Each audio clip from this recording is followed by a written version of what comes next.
Olá, oitavo ano, tudo bem com vocês? Hoje, terça-feira, dia 8 de setembro de 2020, é a nossa sétima aula do terceiro bimestre. E nós vamos dar início à nossa aula fazendo a correção dos exercícios da aula passada. Então, pegue aí o seu livro e o seu caderno. E vamos começar fazendo a correção dos exercícios do livro, página 66. Semana passada nós falamos bastante em relação à arte popular e à cultura popular. Agora vamos responder as questões. Número 1. Diante das definições do texto, como você explicaria o que é arte popular? Chamamos de arte popular pinturas, esculturas e objetos, que são a expressão artística autêntica da cultura de um povo. Os objetos de arte popular normalmente têm fins decorativos e as peças podem ser independentes, ora podem ser criadas para enfeitar, outros objetos também para substituir aqueles de uso doméstico. Então ela pode usar aí como decoração ou até mesmo, para o uso de utensílios domésticos. Número 2. A partir dos seus conhecimentos adquiridos, você acha que todas as pessoas, independentemente da classe social ou do estudo, podem produzir arte? Sim ou não? Sim, né, turma? Basta querer. Não precisa ter uma formação acadêmica, não. Então, para você praticar arte e produzir arte, basta apenas querer. Número 3. Quais as temáticas mais representativas expressas pelo povo nas suas produções artísticas? As temáticas mais comuns na arte popular brasileira são o próprio povo em sua realidade cotidiana e a natureza, tá? Então eles colocam muito, o dia a dia ali como tema principal e a natureza também. A arte popular é definida como a arte produzida pelo próprio povo, sem a necessidade de fazer recurso à concepção acadêmica de arte. Então, vamos reforçar aqui que a arte popular, ela não precisa ter uma formação acadêmica. Número 4. Você saberia diferenciar artista de artesão? Faça uma pesquisa e escreva abaixo. Artista. Artista é aquele que realiza uma atividade relacionada a alguma arte. De qualquer forma, o conceito do artista envolve o conhecimento de uma técnica. Ao mesmo tempo, trata-se de um trabalho que pode ser de tipo profissional. E o artista, ele tem uma formação acadêmica, tá? Relacionada à técnica que ele utiliza. Já artesão, ele não tem um diploma acadêmico, tá? Ele é um trabalhador que realiza seu ofício com as mãos, geralmente por conta própria e na sua própria oficina. Indivíduo cujo trabalho depende de suas práticas manuais. Ele tem um talento incrível, porém ele não tem uma formação acadêmica. Então ele é considerado um artesão. E quem tem um diploma acadêmico é considerado um artista. Agora na página 67, letra C. Respondendo às perguntas anteriores e com base nos seus conhecimentos, defina como verdadeira ou falsa a frase a seguir e justifique. A frase é: todo artista é artesão. E aí, você concorda com essa frase, sim ou não? Sim, né, turma? Porque todo artista, ele um dia já foi artesão. Então, antes dele se especializar profissionalmente ou fazer um curso, profissionalizante, ele já foi um artesão. Então, ele já produziu aí, a arte com as suas mãos, né, manualmente ou utilizando algum recurso. Então, todo artista é artesão sim, tá? Número 5. Que tipo de artesanato é o mais praticado na região onde você mora? Que materiais são utilizados para confeccioná-lo? Vamos lá. Nas feiras de arte de artesanato no Rio de Janeiro, são expostos inúmeros produtos artesanais. Então, podemos encontrar objetos para todos os gostos e bolsos, desde objetos de uso pessoal a peças decorativas. Agora, quais os materiais utilizados? Como nós vimos, não tem, né, um artesanato específico. Então, também não vai ter um material específico. Então, os materiais, eles variam muito, mas entre eles é o tecido, as linhas, as miçangas, sementes, entre outros. Agora, eu separei aqui para vocês observarem duas imagens de uma feira de artesanato aqui do Rio de Janeiro. Então, e aqui vocês conseguem observar diferentes materiais, tecidos, palha. Então, nessa outra aqui, ó, eu coloquei, ó, tem aqui, ó, miçanga, produtos feitos de crochê, de tricô. Então, aqui o nosso artesanato no Rio de Janeiro, ele é muito rico. E por conta disso, nós encontramos diferentes tipos de artesanato. Agora que nós já encerramos a correção dos exercícios da aula passada, vamos dar início aos conteúdos da nossa aula de hoje. Pegue aí o seu caderno e anota aí os conteúdos da nossa aula de hoje. Hoje nós vamos falar um pouquinho sobre o folclore brasileiro. Esse conteúdo, ele está aí no livro de vocês, da página 67 até a página 73. Então, abra aí na página 67. Carta do folclore brasileiro. O folclore brasileiro, ele é muito rico. E dentro do folclore brasileiro, nós podemos encontrar diferentes manifestações artísticas. Geralmente, quando nós falamos de folclore, as pessoas associam muito a lendas, parlendas, mas não é somente isso. Então, vocês vão ver que dentro do folclore, né, que o folclore é um conjunto de manifestações artísticas.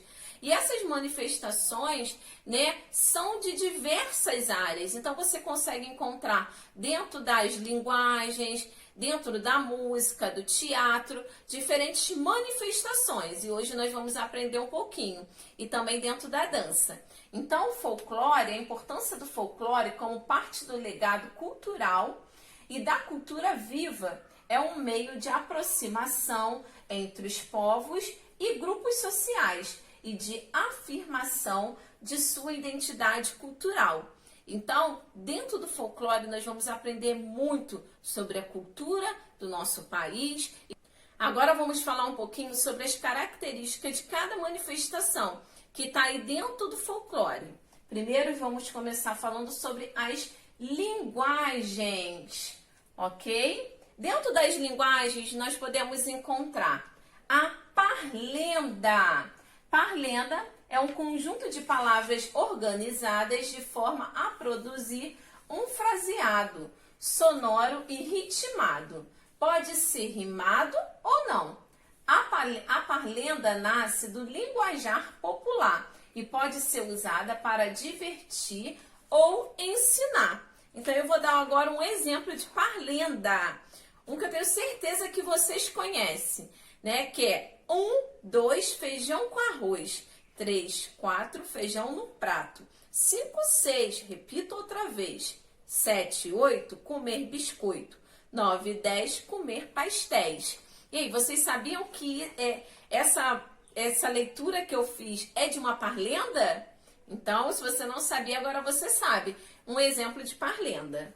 Também, dentro das linguagens, podemos encontrar os adivinhas. Quem nunca brincou de o que é, né? É muito interessante. Eu gosto muito de brincar, até hoje, né? Quando você está aí reunido com a sua família ou com seus sobrinhos, eu brinco muito com as minhas sobrinhas de o que é o que é.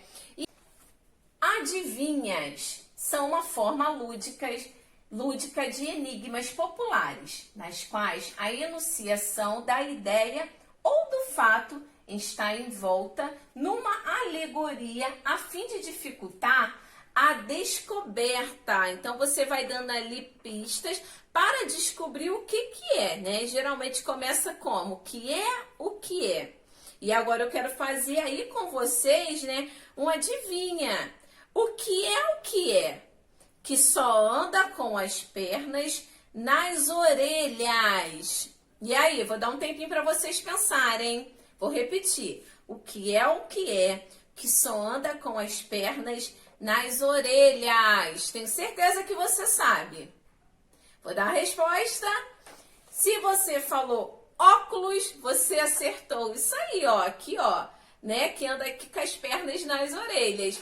Então a resposta é óculos. E eu quero te incentivar, quando acabar aqui a nossa aula, você aí fazer o que é com a sua família. Coloque aí a sua família para poder pensar um pouquinho e se divertir ao mesmo tempo.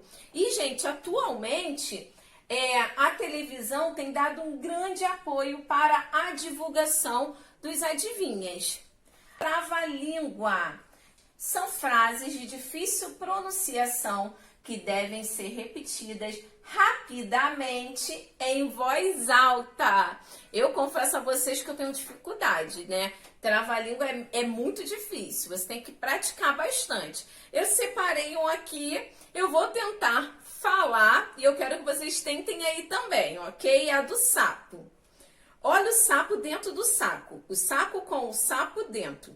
O sapo batendo papo e o papo soltando o vento. Acho que foi, hein? Eu vou tentar falar um pouquinho mais rápido, para ver se eu consigo. Olha o sapo dentro do saco. O saco com o sapo dentro. O sapo batendo papo e o papo soltando o vento. Ah, viu? Acho que foi. Então, esse é um exemplo de trava-língua. Agora, vamos falar das lendas, né? A lenda, que é uma narrativa popular inspirada em fatos históricos, transformados pela imaginação e pela tradição. Então, algo importante que nós precisamos falar das lendas, né, que é algo que usa a imaginação. Então, são histórias que não são verdadeiras. Então, eles misturam muito aí a tradição com a imaginação. E entre as lendas nós podemos encontrar vários exemplos. Um dos mais conhecidos é a lenda do Saci-Pererê, da Iara e do Curupira. Provérbios populares. São máximas breves populares, pequena comédia que tem por enredo o desenvolvimento de um provérbio. Pode ser de autor desconhecido ou conhecido. Os provérbios e os ditados populares fazem parte de todas as culturas. Vocês vão ver que em alguns lugares os provérbios populares também são conhecidos como ditados populares. Agora eu vou dar um exemplo, que é: de grão em grão, a galinha enche o papo. Então, esse é um provérbio. Agora, literatura de cordel, que está também dentro das linguagens. Nas feiras do Nordeste, é muito comum encontrar-se bancas onde são vendidos folhetos que atraem a atenção de todos. Esses folhetos, escritos em versos, tratam dos assuntos mais variados. Há os romances, que contam histórias com a intenção de entreter. Os de opinião, que criticam fatos ou pessoas. Então aí, gente, tá? Tem diversos temas, mas entre eles os mais comuns são de romance e o de crítica. Agora eu quero que vocês observem aqui uma imagem de uma literatura de cordel, também conhecido como folhetos. Então eles ficam assim. Hoje em dia, aqui no Rio de Janeiro, né, vocês já sabem onde pode encontrar, que é na Feira de São Cristóvão. Lá vocês vão conseguir encontrar diversos exemplos de cordéis. Agora nós vamos falar um pouquinho do teatro. Dentro do teatro nós podemos encontrar a congada, que é um ato popular de origem africana, representado no norte, centro e sudeste do país. Inicialmente, era um cortejo colorido e grande, na qual os negros representavam o combate entre as tribos africanas e os colonizadores brancos. A festa era finalizada com a coroação do rei e da rainha do Congo. Hoje em dia, tá? Essa manifestação ela sofreu um pouquinho de alterações, né? Mistura um pouquinho mais ali da dança, das apresentações, envolve muita música e também, mas permanece o colorido aqui, ó. Vocês vão ver, então permanece ali o colorido. Então eles vão cantando, dançando e desfilando ali, celebrando o quê? Os reis e as rainhas. Agora, aqui embaixo, dando continuidade ao teatro, nós temos mamulengo. Vocês sabem o que é mamulengo, né? Que é uma técnica do teatro de bonecos, isso mesmo. Então, mamulengo é uma espécie de divertimento popular que consiste em representações dramáticas por meio de bonecos, em um pequeno palco ligeiramente elevado. Por trás do pano escondem-se uma ou duas pessoas já treinadas, fazendo com que os bonecos se exibam com movimento e fala. E aqui um exemplo de mamulengo, ó. Vocês observaram bastante nesse bimestre, né, em relação à arte popular e à cultura popular também. Agora vamos falar um pouquinho da música. E dentro da música nós podemos encontrar cantigas de ninar, que são acalantos cantados à noite pelas mães para embalar seus filhos. São geralmente muito suaves. Quem nunca aí, né, uma mãe nunca cantou uma cantiga de ninar para o seu filho?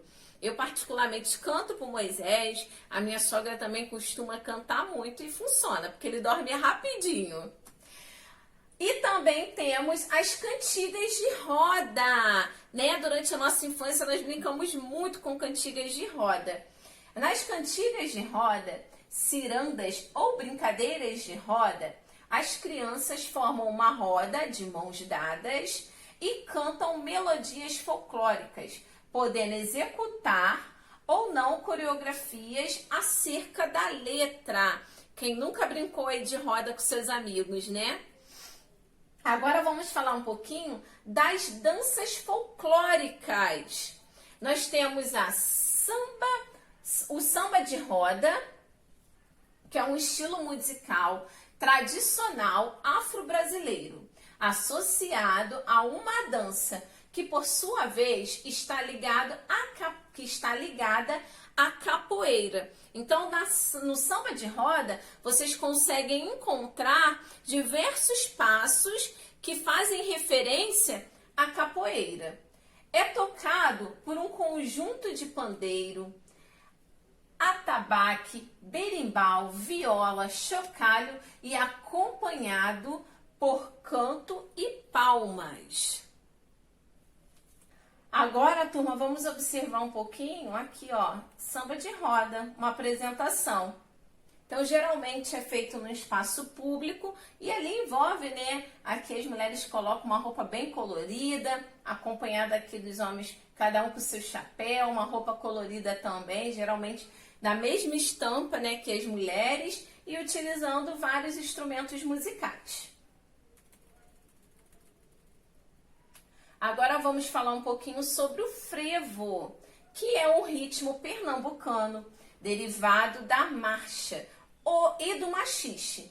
Sua origem também está ligada aos negros africanos escravizados, que trouxeram os passos da capoeira. O frevo se caracteriza pelo ritmo extremamente acelerado.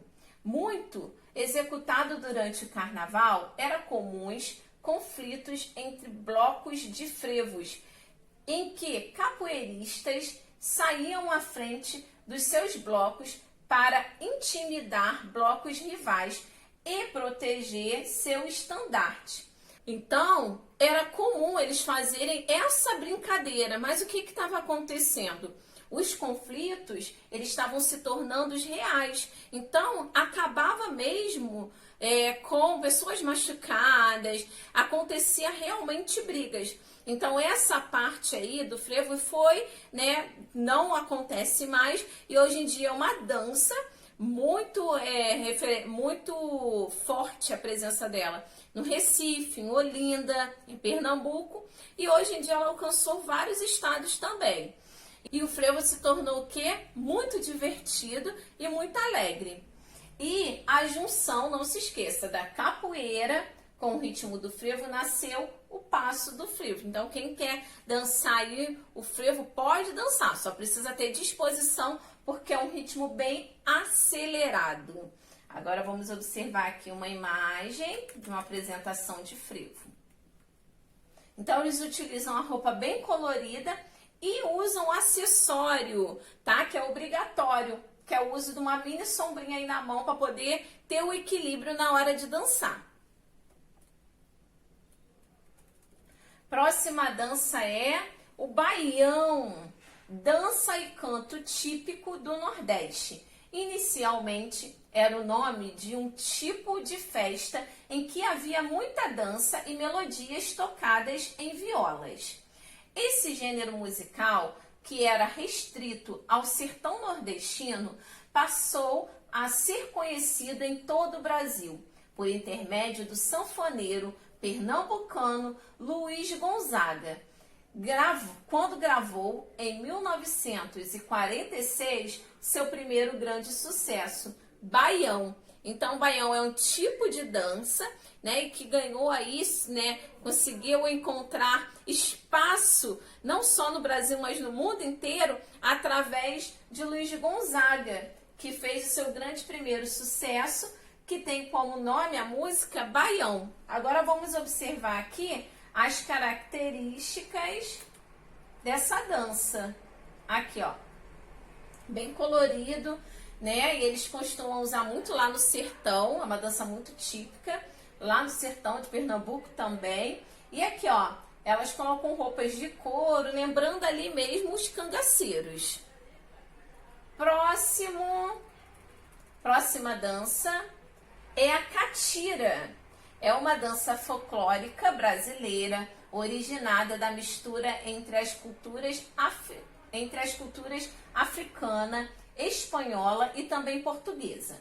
Caracteriza-se pela batida das mãos e dos pés. Então, vamos observar agora um exemplo de catira, que é uma apresentação, que é essa aqui, ó. Então, eles usam roupas quadriculadas e sempre está presente, na apresentação, 2 violeiros. E o grupo vai batendo ali, dançando, principalmente fazendo muitos passos, batendo os pés e as mãos. E agora a última dança, que é a quadrilha.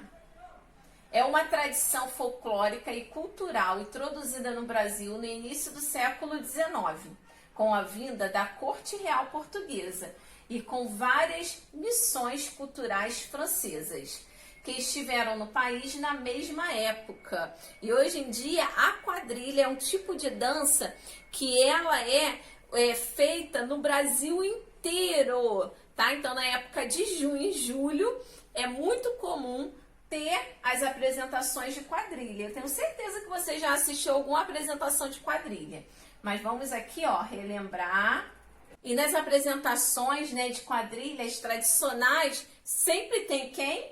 O noivo e a noiva. Ali junto com toda a equipe dos outros dançarinos. E sempre tem um condutor que vai ali fazendo brincadeiras e conduzindo cada passo. Agora que vocês já aprenderam um pouquinho mais sobre o folclore brasileiro, é hora de colocar em prática fazendo o quê? Os exercícios da nossa aula de hoje. Número 1. Após toda a leitura feita, escreva abaixo o que você entende por folclore. Fácil, né, turma? Número 2. Comente quais são as manifestações folclóricas da região onde você mora e em quais momentos você as percebe. Então, eu quero que vocês respondam a número 2 aí no caderno de vocês, porque aqui no livro não vai ter espaço suficiente, e vocês vão responder lá quais as manifestações folclóricas aqui da nossa região sudeste e em que momento, né, você as percebe. Número 1, agora ainda na página 72, tá? 1. Conceitue as palavras a seguir. A. Arte erudita. Agora vamos passar para a página 73.